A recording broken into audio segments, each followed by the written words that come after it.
عجبي من الحيوان في طلب رزقه، ما يستقر في مكان، وعنده فيض من الحنان ما يستوعبه قلب الإنسان.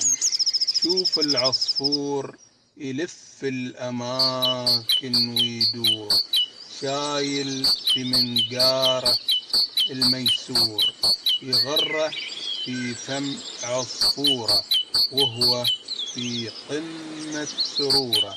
الأم تحتضن العش وهو عن الكسرة يدور ويطير ويفتش.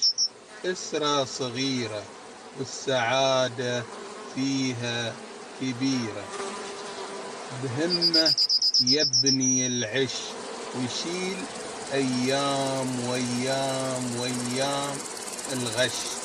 يختار مكان آمن للهدوء ضامن، من تقرب عصفورة نفش ريشه وقال ما بعده عيشه.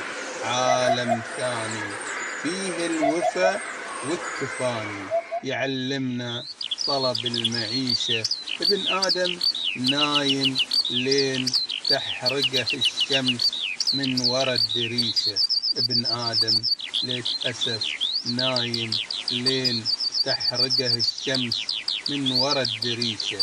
نحتاج نشوف ونعتبر ونصحح الفكر، ونقرأ اللي انكتب سطر سطر، ونقرأ اللي انكتب سطر سطر.